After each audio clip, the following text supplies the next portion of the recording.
Assalamualaikum warahmatullahi wabarakatuh. Kami dari kelompok 8 akan mempresentasikan audit infrastruktur dan operasional. Kelompok kami ini terdiri dari saya, Gina Hairunisa, dan Sania Fitria Aziza.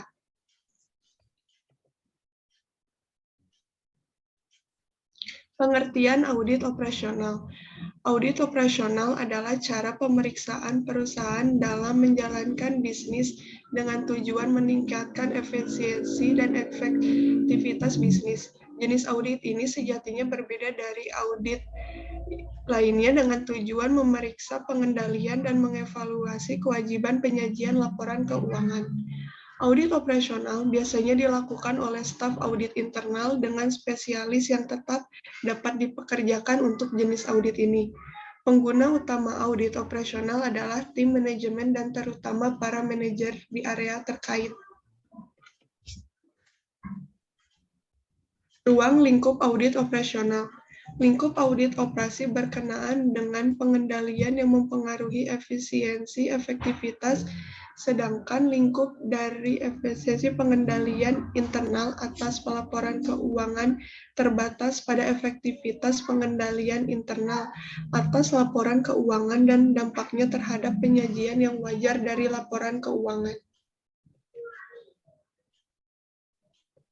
Pelaksanaan audit SPBE merupakan amanat Peraturan Presiden UU 95/2018 dan Peraturan Menteri Kominfo tentang kewajiban umum pelaksanaan audit.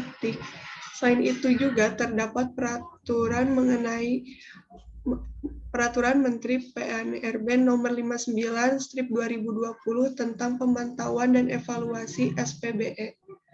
Audit teknologi informasi dan komunikasi merupakan proses yang sistematis untuk memperoleh dan mengevaluasi bukti secara objektif terhadap aset teknologi informasi dan komunikasi. Tujuan audit teknologi dalam SPBE adalah untuk peningkatan kinerja, kepatuhan, pencegahan atas resiko penggunaan teknologi, dan sekaligus untuk perencanaan. Manfaat audit operasional. Ada beberapa manfaat yang bisa diperoleh jika laporan keuangan kinerja ini menjadi wajib disediakan oleh perusahaan. Penyelenggaraan perusahaan akan makin transparansi dengan pihak luar perusahaan dapat mengikuti perkembangan perusahaan dengan lebih baik. Yang kedua, audit manajemen akan memicu perusahaan untuk berhati-hati dalam mengelola perusahaan. Yang ketiga, kepentingan masyarakat, terutama investor, makin terlindungi sehingga iklim investasi dan usaha akan makin kondusif. Selanjutnya akan dijelaskan oleh partner saya, Sania. Selanjutnya ada jenis-jenis audit operasional. Jenis-jenis audit operasional menurut Agus S. 2004, audit operasional dibagi dalam 3 jenis, yaitu yang pertama, ada audit fungsional atau functional audit, adalah sarana untuk mengkategorikan aktivitas perusahaan seperti fungsi penjualan atau fungsi penagihan. Audit fungsional ini meliputi satu fungsi atau lebih dalam organisasi. Keunggulan dari audit fungsional adalah memungkinkan auditor melakukan spesialis. Kekurangan audit fungsional adalah tidak dievaluasinya fungsi yang saling berkaitan. Yang kedua ada audit organisasional atau organizational audit. Audit operasional atas suatu organisasi menyangkut keseluruhan unit organisasi seperti departemen, cabang, atau anak perusahaan. Penekanan audit organisasional adalah seberapa efisien dan efektivitas fungsi-fungsi dalam organisasi berinteraksi.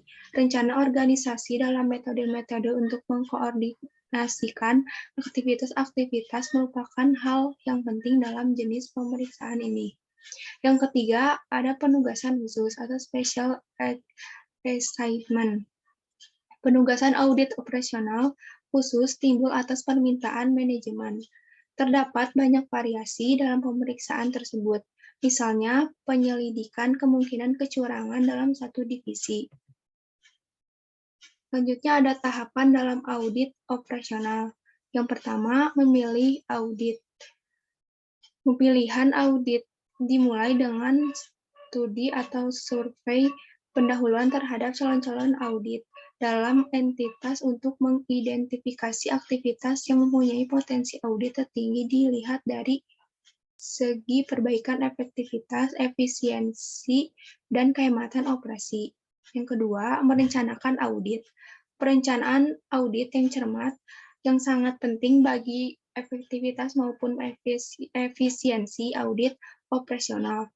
Landasan utama dari perencanaan audit adalah pengembangan program audit yang harus dibuat sesuai dengan keadaan audit yang ditemui pada tahap studi pendahuluan audit. Yang ketiga, melaksanakan audit. Selama melaksanakan audit, auditor secara ekstensif mencari fakta yang berhubungan dengan masalah yang teridentifikasi dalam audit selama studi pendahuluan. Pelaksanaan audit adalah tahap audit yang paling memakan waktu dalam audit operasional, tapi ini seringkali disebut dengan melakukan audit yang mendalam atau in-depth audit. Yang keempat, melaporkan temuan kepada manajemen. Laporan itu harus memuat suatu pernyataan tentang tujuan dan ruang lingkup audit. Uraian umum mengenai pekerjaan yang dilakukan dalam audit, ikhtisar temuan-temuan, rekomendasi perbaikan, komentar audit. Konsep laporan ini biasanya dibuat oleh auditor penanggung jawab. Konsep tersebut kemudian dibahas dengan manajer unit yang diaudit. Yang terakhir ada melakukan tindak lanjut. Tahap terakhir atau tahap tindak lanjut atau follow-up phase dalam audit operasional adalah tahap bagi auditor untuk menindaklanjuti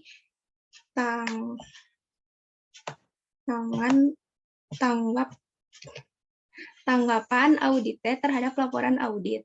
Idealnya, kebijakan entitas sebagai mengharuskan manajer unit yang diaudit untuk melaporkan secara tertulis selama periode waktu yang ditetapkan. Keterbatasan audit operasional.